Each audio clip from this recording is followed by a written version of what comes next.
A quick trigger warning. At any point, if you do feel uncomfortable or triggered, please pause or stop the podcast and attend to yourself and look for support. Thank you so much.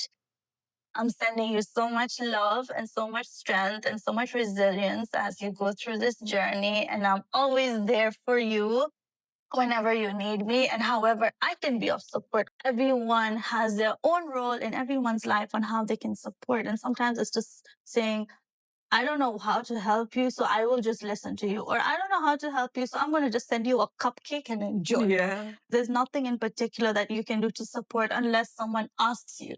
That's something that I also talk about, where I had said that, if you want help or you feel like you need help, you say, I am going through ABC and this is how you can support me. So the people around you know how to support you. Do you have anything you want to add about that I've just shared? No.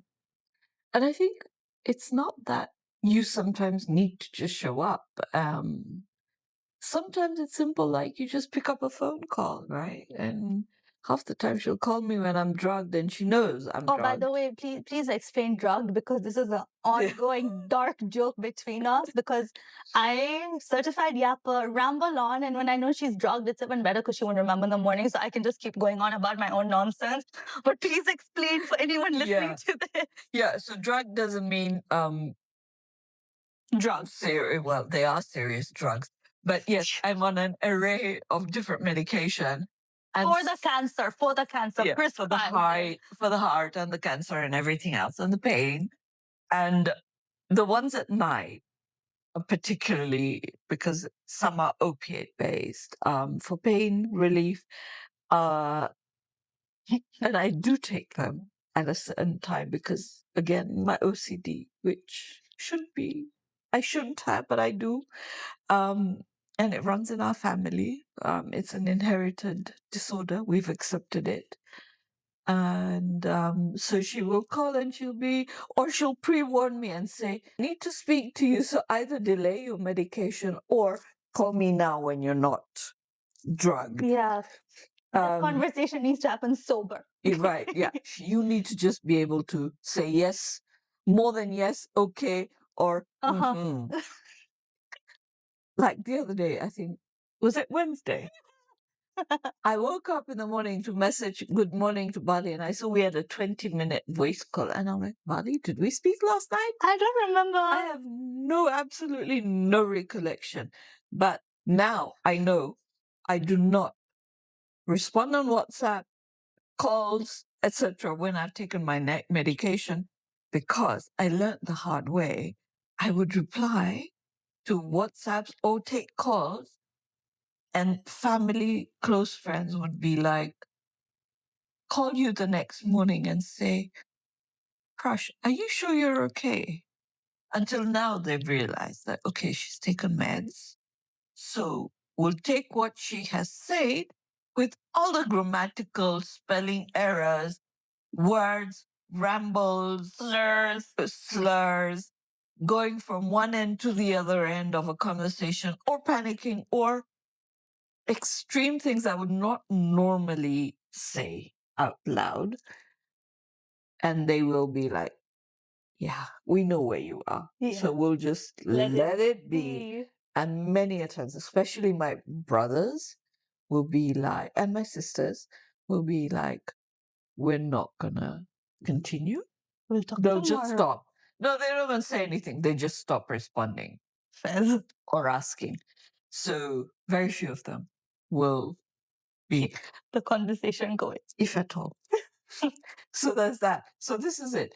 But you have good coping mechanisms and you have not so good ones. And that makes you human, right? That makes me human. That maybe makes me approachable as a doctor as well, because I'm openly saying I'm not perfect. I have moments where I do get irritable. I have moments where I do get upset, angry, antsy, fidgety. All of the above, which things. And the one thing that you asked me was, what in mental health is misunderstood? The word anxiety. it's almost like a buzzword now. Everybody's like, yeah, I think I have anxiety and I have these thoughts and blah, blah, blah. And I'm like, okay, define it. Where do you feel it? How do you feel it? How does it show up in your body? So, my one thing to people, to everyone, is don't ever minimize something that you're feeling. For you, it's a big thing. For you, it's a troublesome thing. For me, It may not be. it may not be, or I may handle it differently because I'm wired differently. So let's not minimize, diminish, become impatient when even though we think somebody may be overreacting or underreacting to something or a situation, because we don't know what that person's life experience is, right? Yeah. And then, of course, there's everybody has this thing and everyone's seen it and heard about it. Is that meme, right? Like, you don't know what somebody else is carrying or going through. So just show up in kindness. But again, kindness is very difficult to always show up in. Sure.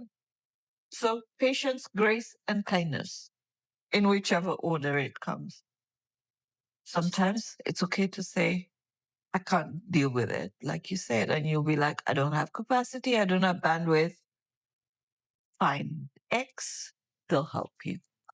A quick trigger warning. At any point, if you do feel uncomfortable or triggered, please pause or stop the podcast and attend to yourself and look for support. Thank you so much.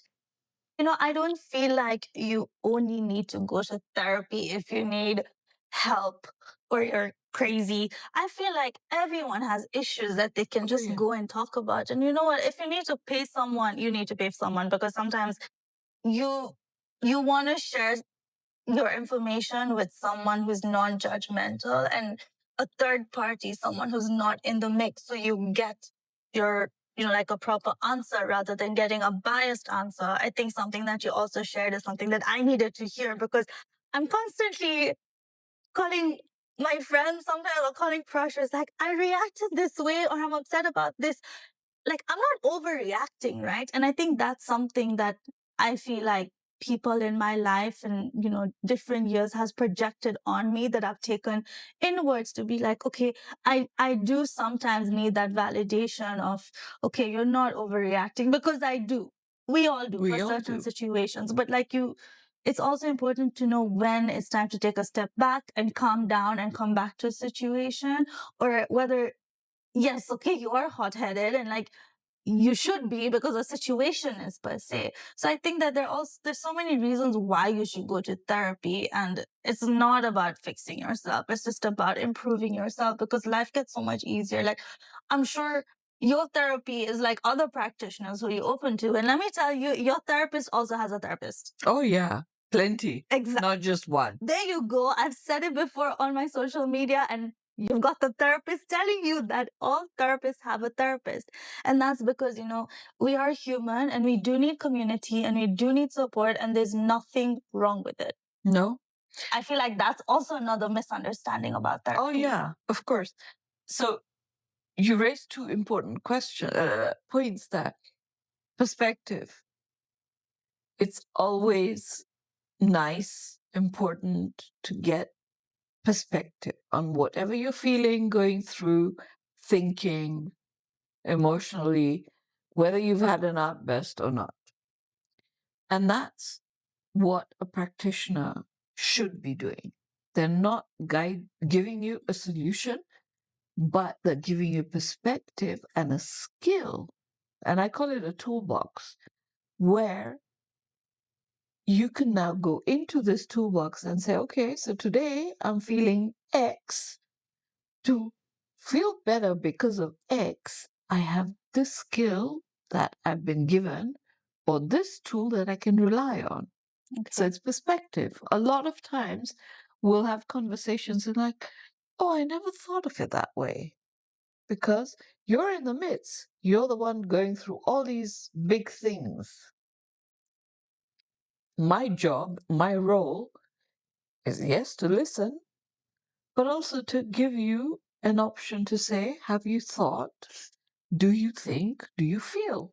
that it could be looked at in a different perspective. Yeah. I feel like that also helps you be more sure of what you're saying.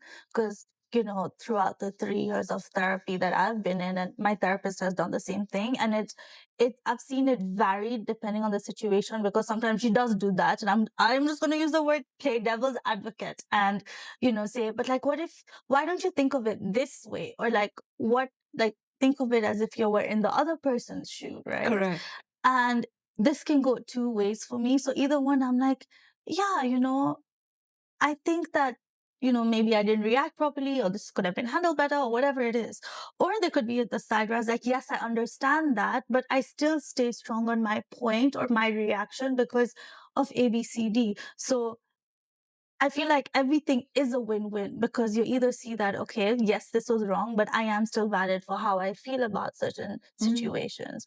And that's what I like about therapy, that it's really opened up my mind, that even on a day-to-day basis, situations where I could easily, I don't want to say I'm a judgmental person, but judge someone about something, or, been black and white about certain things, I feel myself showing more compassion for myself and the people around me. And that's only because of awareness, like not only self-awareness, but also just awareness as a whole.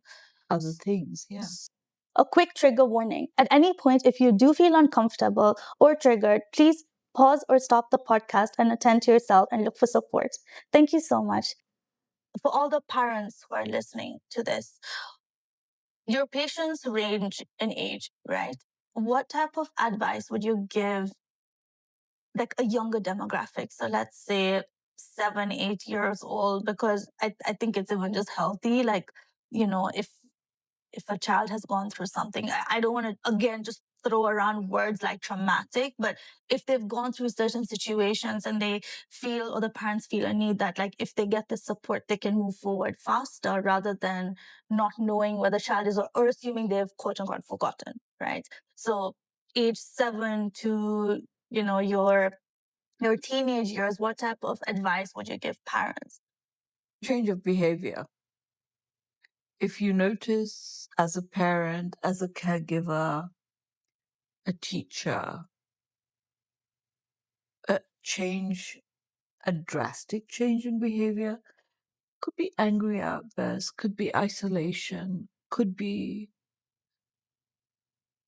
something simple as loss of appetite, disturbed sleep. And you're looking at it, you mentioned a younger demographic, so 7 to, let's take pre-teenage. Before then we deal with adolescence, okay? Yeah. And this goes across the board, from younger years, even 3, 4, to the 8-year-old. Do you have a 3-year-old client? I don't have a 3-year-old, but I know play therapists, I know child psychologists who are seeing 3, 4-year-olds. Wow. Yeah. Okay. Not necessarily on serious disorders unless they're genetic, but spectrum disorders, neurodivergence, etc., right?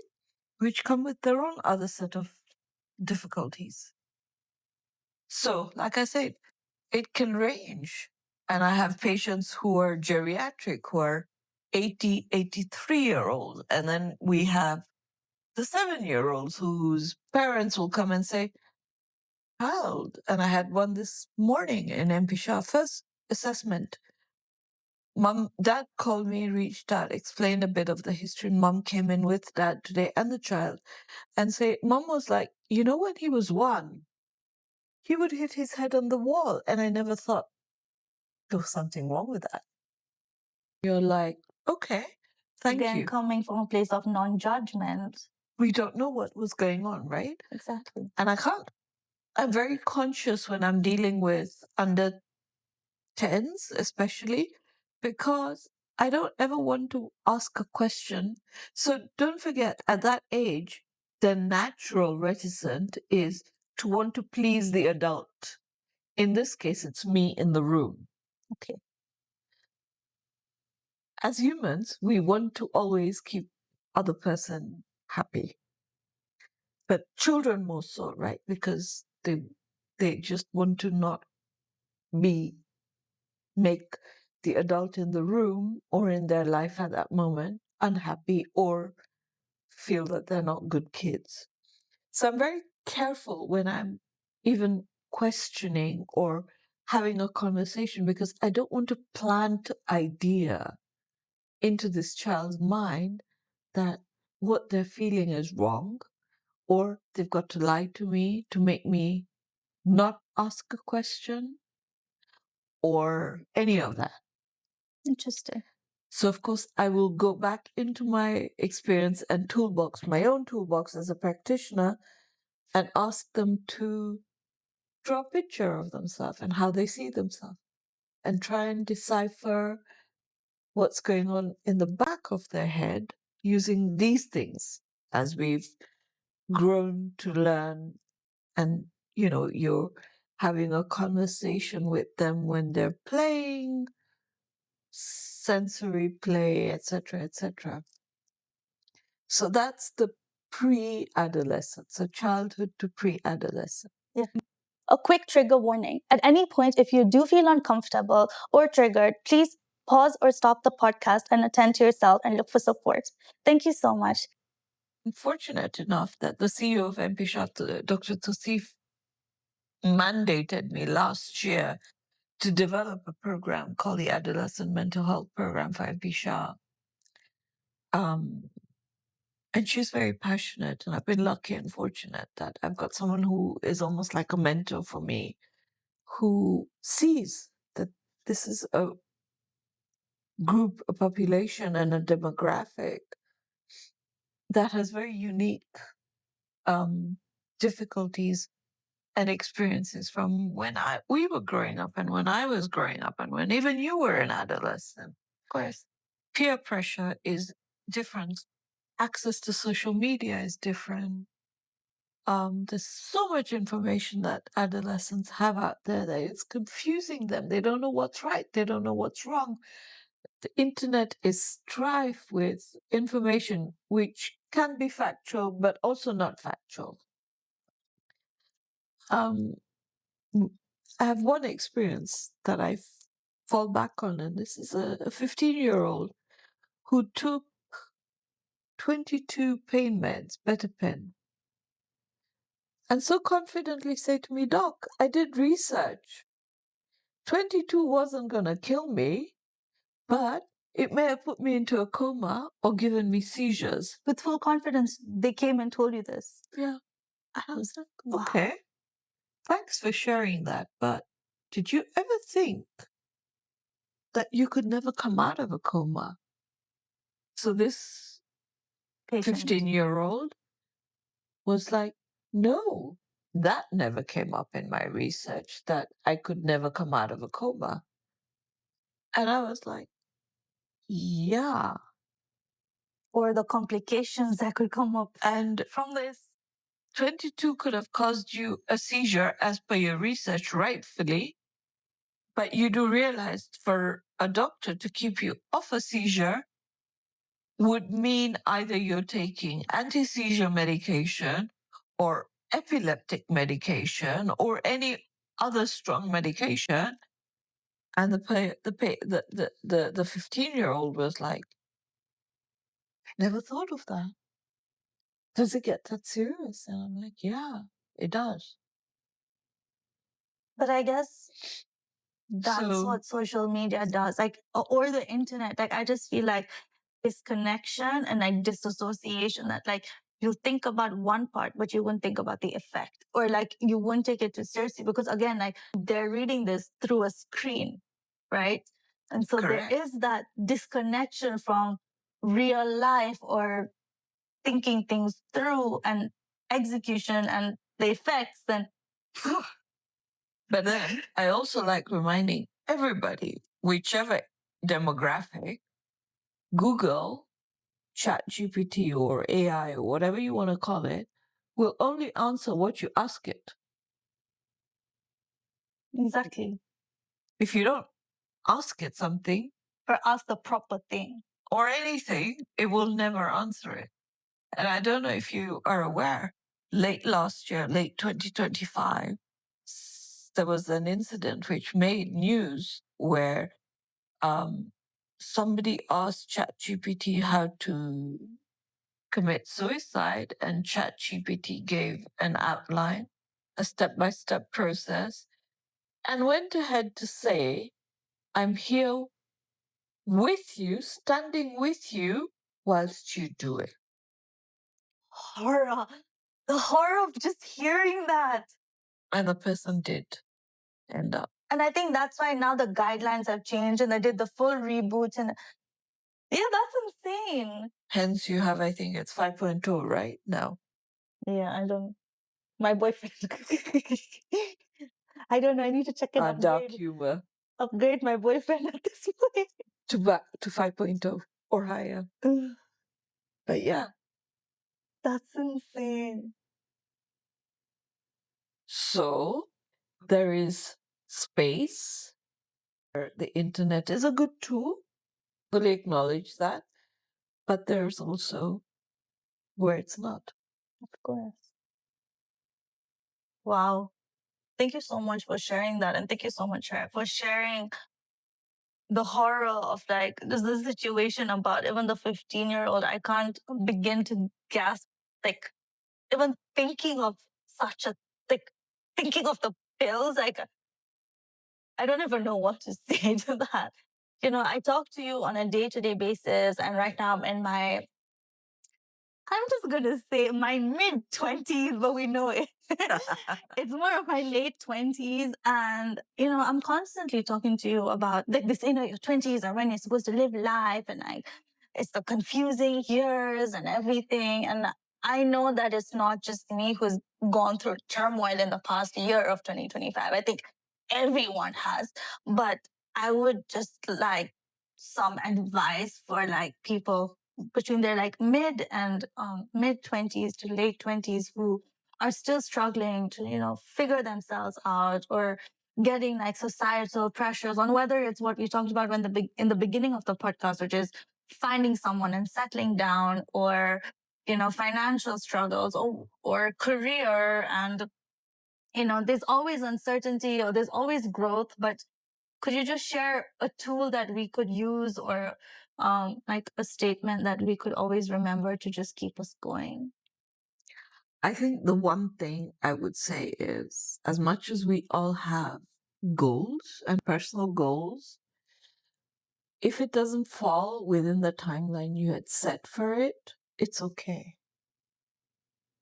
It's okay to marry and have a child in your 30s or late 30s or even 40, as long as you're healthy medically and mentally and spiritually and holistically. And if your timeline gets distorted, take a moment and say, okay, fuck that happened, and let's reboot. I like that. I think something that we've always had in conversations is also kindness. Yeah. You know, we talk about Patience, how sometimes kindness, and grace. the world is not as kind as it should be or we want it to be. And sometimes it's also just showing yourself kindness. And I'd also just add maybe like taking a step back and actually seeing what you've done in the years, you know, and sometimes it may not, again, going back to the conversation of anxiety or overreacting, that maybe to someone else it may not seem as a big thing, but what you've gone through is a big thing for you. Or, you know, whatever you've accomplished until now is a big thing for you, and that should be good enough. Yeah. It should be good enough. And if it's not, fine. What can we realistically do for it, about it? Can we change it? Is it within our sphere of control? If it's not, let's figure out how to not let it take too much rent space in your head for free. I agree. And also just when you're in this space also, again, like I'm just sharing all the wisdom. She talks to me when she's sober, by the way. Um,